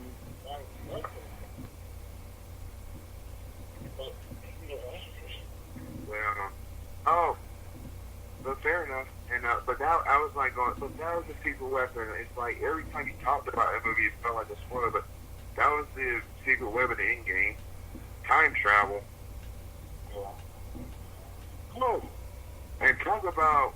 I mean, if you really missed him in Infinity War, I mean, the great moments for Jeremy Renner as Hawkeye and Ronan. Oh, that was great. Yeah, that was good. That was so sad at the beginning. Yeah, they did him dirty. I mean, that was so messed up. Yeah, that was sad. He became Ronan, just angry, and then they had like the whole thing with the monsters chasing him. It felt like one of those Alien movies, you know, James Cameron movies. Yeah. It did. And so much that happened in this movie. And did you think it was gonna be Black Widow that died and not him? What? Well, they were doing a TV show about him. One had to sacrifice themselves for their own. He had a family, though. I think they were going to keep him alive because he ultimately had a family. And then it was just like I was so mad though. I loved Black Widow. Yeah. She's great. It's just, so I guess the movie's gonna be a prequel. You know, that one part during the big fight scene, and I really geeked out at this because, you know, if you're familiar with A-Force, when all the women came together. Yeah. Oh my goodness. That was so great. Yeah. And like she got back to who was it? Was Captain Marvel, Pepper, McCoy, Wasp, Valkyrie. Who else was it? Wasp, Gamora, Nebula, and Gamora, Mantis. It was what's her name? Bug, the other lady from Guardians. Mantis. And I just thought, you know what would have been perfect here? She-Hulk. yeah. You know, she was actually, this one of the missing characters was the Fantastic Four, She-Hulk. That should be the next project right now. Find someone to play She-Hulk. Yeah, that takes a very specific woman to play it. Yes. Well, you know, if this is like the 90s, Lucy Wallace would have been perfect. Yeah, I think maybe. Yeah. Well, that's just my wishful fanboy talking. Well, she's still acting, so I wouldn't put it past her. Oh. And you know, and of course the great comedic moments from Paul Rudd as Ant-Man, you know. That's America's ass. Yeah. That is America. I mean, America. I was dying at that. It's like, yeah, we're now talking about Captain America's ass. Even he had to think like, yeah, that is America's ass. Yeah, that was pretty slick. I mean, he was fighting himself, and then he mentioned Bucky. That was pretty slick. Yeah. And when they went back to the fight with Loki in the Avengers movie, and then Hulk's looking at himself, and he was just like, it's so gratuitous.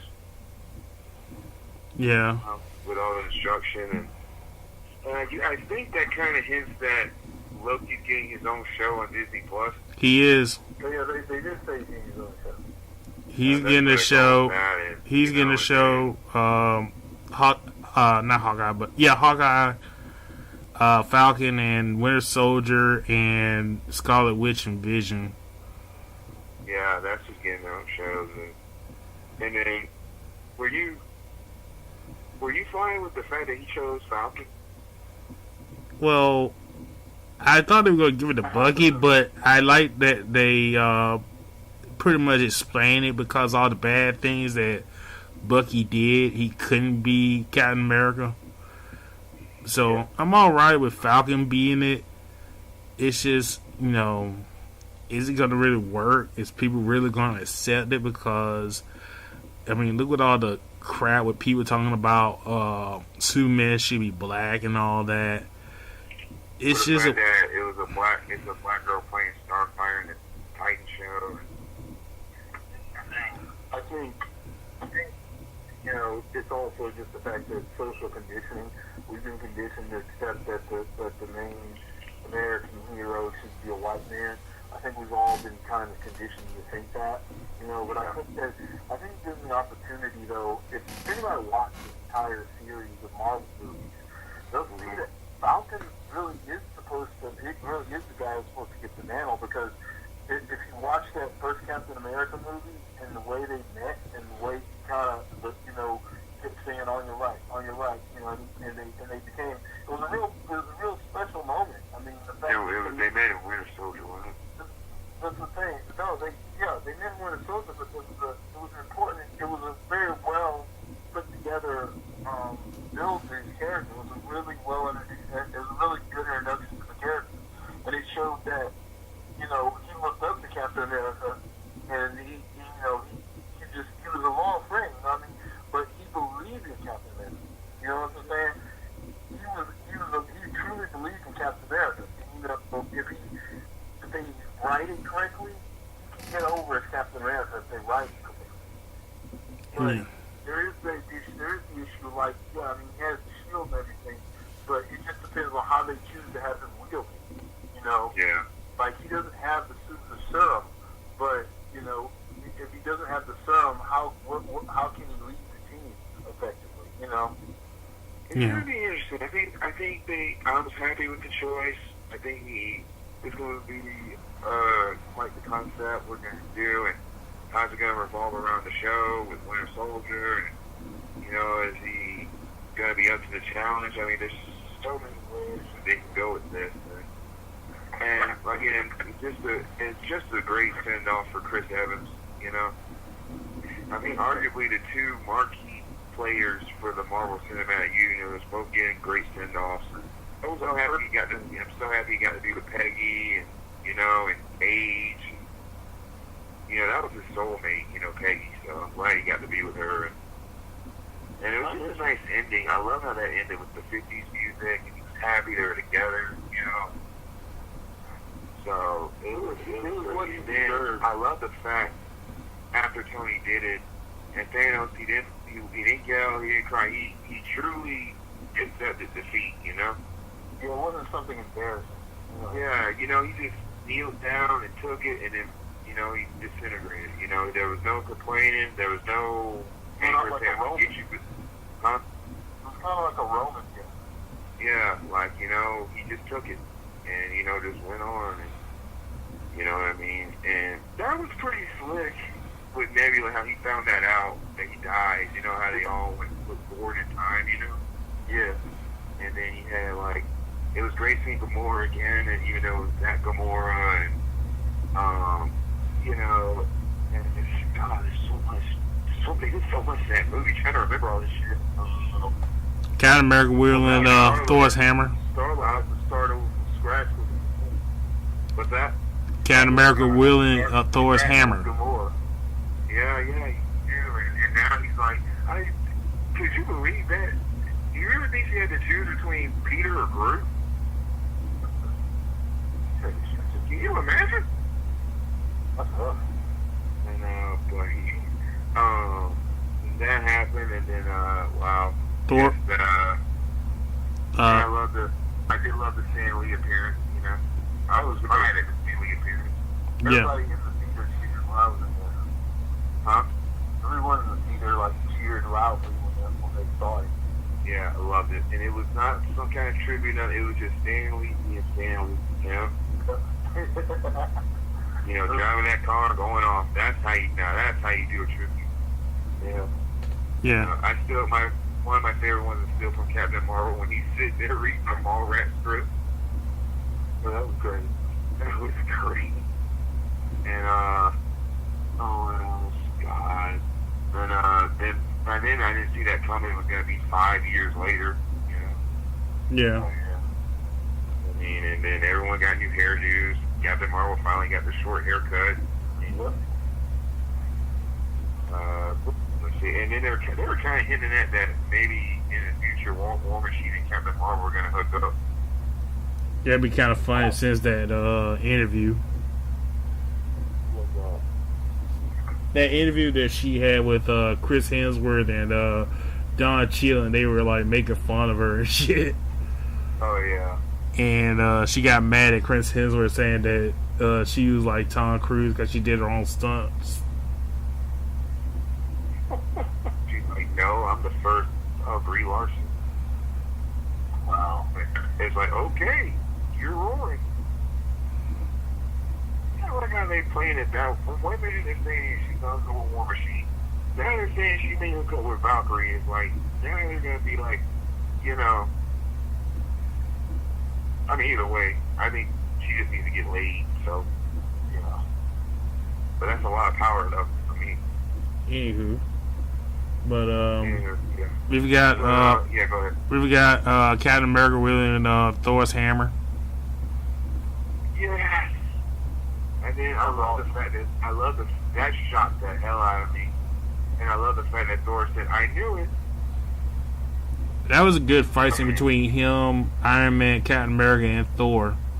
And I gotta say, I loved Thanos' armor.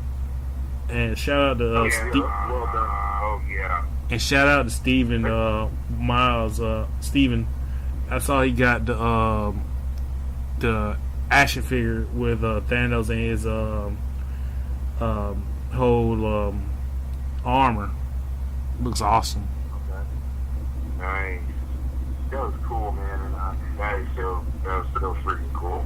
Overall, I think the best part of the entire movie for me was just when Captain America is standing there on the battlefield, he's ripped to pieces, and he's standing there, and he's pretty much being faced down by Thanos' entire army. He's like battered and everything, and then all of a sudden everybody shows up. Everybody. He gets out of that. That was awesome. And then, yeah, he says the words. Yeah, Avengers Assemble. Yeah. Yep. That was awesome. Alright. It was just so great. It was great seeing everybody, you know. And then he had Spider-Man so excited. He went to Tony going, you know what happened?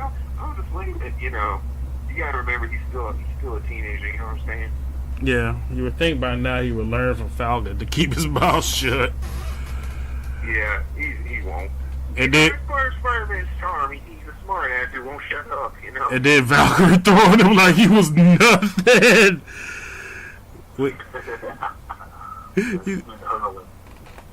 But all in all, a great movie. It was fantastic. I don't know if I would top it over. I do, but I kind of don't want to top it over Winter Soldier. But I'm hesitant to place that over Civil War. Yeah, but I love Civil War, and like you said, Winter Soldier, the first Guardians, the first Iron Man. But very great ending to the Avengers. I wonder what they're gonna do next. But I guess we won't find out till Far From Home. Far From Home. Did anybody get the cup or the bowl? The collector cups? Huh? Hello? Yeah, what did you say? I said, did you get the... Somebody's phone died. Yeah. Well, but, did you get the collector cups? Huh? Did you get the collector cups? The collector cups. Oh, I didn't. Did you? I got one. I had to go. I don't got the collector cups. No, I didn't do that. Oh. But like I said, I loved it. It's my favorite movie of the year so far. Yeah. I don't really can't imagine what's on top of it for me. Well, let's. You know, I mean, after getting to watch this, I don't know if there's any movie I'm that much more excited to see this year. Well, we do got Spider-Man Far From Home. Oh yeah. Badass trailer in it. Yeah. I like the way they're doing Mysterio, and plus they doing with the whole. I like the fact that and I like how that recent trailer they warned people there are in-game spoilers. Yeah, which was just code for mostly he's sad about Tony, but and then you realize where they're going with it with Mysterio, how he's from another Earth. Now we're going over multiverses. And I think they got. I love the fact they got Gyllenhaal for this. This is so cool. You know, I've always liked Gyllenhaal, so yeah. Who exactly is that villain? That's Mysterio. No, I'm talking about the villain, the monster. Hydra Man, Sandman, and Multiman. So that is Sandman. I guess it's gonna be their version of Sandman. That's 3 villains. Well, you gotta remember, like I said, it's Mysterio. So take it with a grain of salt. Yeah, it does seem like there's gonna be a double cross here somewhere, but yeah, I am pumped for that. Yeah, I am intrigued. Yeah, I'm intrigued, and it looked good. See, kid, did you like the trailer? Yeah, it was good. I'll tell you, I watched. So. Yeah. Yeah. Well, guys, on that note, we'll end this episode. We sound so somber right now, right at the end. I'm just happy about it, man. It was a good movie. We just so tired from the excitement of Endgame. Yeah. That was amazing. Very amazing. I want to go see it again. Yeah, that was a good movie. Yeah. Made a lot of money, too. Yep. Surpassed Titanic and Avatar. I think so. I only just saw James Cameron giving them props for beating Titanic, so. Yeah. Now, and it's funny because he's got like 3 Avatar sequels coming out, so we'll see. Who gives a shit? Who gives a shit? He passed. He waited too late. I mean, it was a good movie, but dude, he waited for like 10 years. And they keep saying all three of those sequels gonna be 4 hours long. Oh boy. But anyway, I'd like to thank California Kid and the Pike. Thank you for all the subscribers, and please download from Stitcher and Spotify, Google Podcasts, and Apple iTunes. And thank you for watching. And tell friends, and we'll see you later. Bye.